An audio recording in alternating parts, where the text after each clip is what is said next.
Rain turned the upper floors of Kisaragi Tower into a mirror for the city below. On the rooftop, three childhood friends stood under the helipad lights with a black accounting book between them and a contract worth more money than their tiny agency had ever seen. Kai Morita smiled, like danger was a marketing strategy. Miraval checked the ink on her ward ribbons with the patience of someone already annoyed. John Park lifted his cracked instant camera and whispered, "If this works, we can finally afford chairs that do not scream." Their agency was called Spectral Ledger. Their promise was simple: pay their fee and they would remove any urban haunting before midnight. The ghost appeared beside a rooftop vent, small and silver, its hands full of static. Kai stepped forward with his bronze coin charm burning warm against his throat. Mira drew a circle of teal script through the rain. Jun counted down, camera flash ready. The exorcism was beautiful. Amber light, violet mist, a ring of wards snapping shut. Then the ghost looked at them and said, "Thank you for hearing me." The words landed harder than thunder. On the wet concrete, the spectral ledger opened by itself. Ghostly ink wrote a train number, a date, and one phrase, Old Ward 9. Kai wanted to call it a strange afterimage. Mira wanted to know why a ghost scheduled for removal had sounded relieved. Jun wanted to invoice the client before anyone changed their mind. They laughed, argued, and tried to pretend the night had ended normally. But as they left the rooftop, the vanished ghost whispered from the silver rain, and for the first time, Spectral Ledger felt less like a business than a question. The next job came from an abandoned train station below the shopping district. Double pay, no witnesses. Finish before dawn. Old Ward 9 station waited under the city with blue cracked tiles and platform lamps that flickered like tired eyes. Commuter ghosts stood in a line along the flooded tracks, each one repeating a fragment of an evacuation announcement that no archive admitted had ever happened. June's camera saw what their eyes could not: families running through smoke, children clutching paper lanterns, officials lowering emergency gates. Mira found the old city seal painted beneath decades of grime. It matched the symbol now burned into Kai's coin charm. Kai gripped the charm until it hurt. We clear the haunting, we get paid, and then we investigate. Mira looked at the ghosts, then at him. If we clear them first, there may be nothing left to investigate. June tried to joke, but his voice cracked. The ledger page in his hand was not an invoice anymore. It was a list of missing names. When the commuter spirits surged, they did not attack like monsters. They reached like people drowning. Kai shielded Mira. Mira anchored the platform with teal ribbons. June caught one clear image, a red warning light at the end of the tunnel, and a door marked Municipal Memory Archive. By dawn, the three friends had turned down the payout.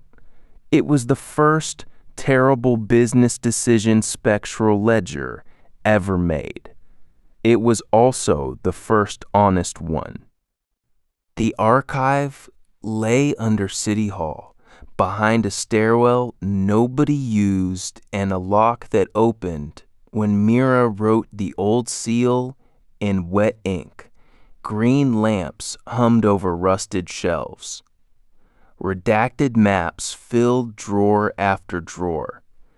Every file on Old Ward 9 had been cut, burned, or rewritten. Then the ledger began to answer. Pages flipped without wind.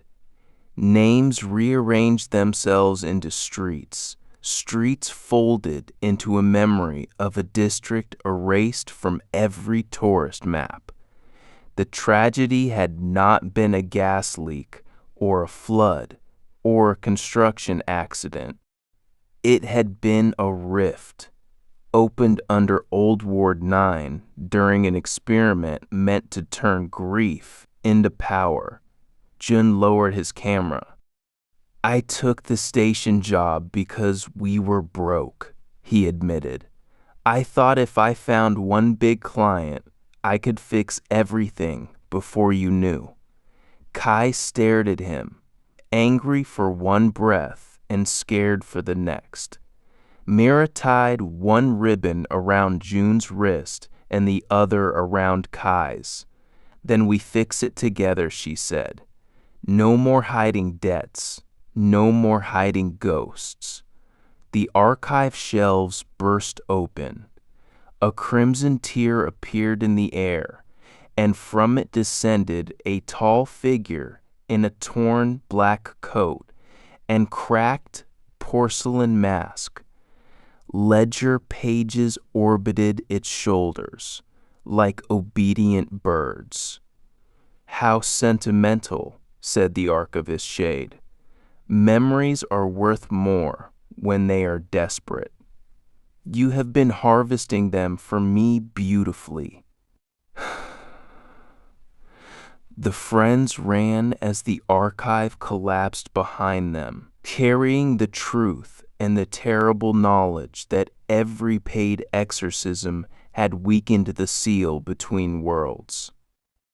Back at the Spectral Ledger office, the archivist Shade offers the friends everything they wanted: fame, a city contract, and enough money to erase every debt.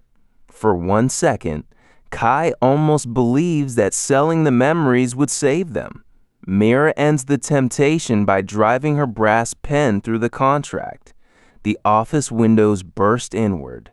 Dead spirits pour through black rain and violet fire, chasing the trio into neon alleys. Kai burns the payout with his bronze coin charm. Jun's camera flash scatters silver static. Mira ties the alley itself into a ward of teal light. Bruised and soaked, the friends realize what their agency must become. Not a business that erases ghosts, but a promise to protect the living and the dead. The Lantern Festival glows beneath a storm-dark sky. Cyan lights swing above gold streamers as the rift opens red over the city. The ghosts of Old Ward 9 step from the crowd. No longer monsters, no longer invoices, but witnesses. Mira reads their names from the Spectral Ledger. Jun records their voices before memory can steal them again. Kai catches silver shards as a shrine spirit attacks through the lanterns. One by one, the fragments become faces. The friends place their hands over the ledger and make a vow with no client and no fee. They will carry the names, tell the city, and close the door beneath Old Ward 9. Inside the rift, streets and train tracks circle Blackwater. The archivist Shade waits on a throne of stolen pages, but the friends stand together. Kai charges with the bronze charm. Mara binds the crimson cracks with teal ribbons. Jun fires silver light from the cracked camera. The Spectral Ledger opens, releasing the memories of Old Ward 9. Ordinary mornings, festival bells, and lives the city was taught to forget. Mayor Osaki's confession appears in the white flare. The ghosts rise as witnesses. Hand in hand, the trio forms the final seal. The shade breaks into violet pages, and dawn returns. A week later, Spectral Ledger reopens above the arcade, poorer and braver. with a new promise: first consultation free.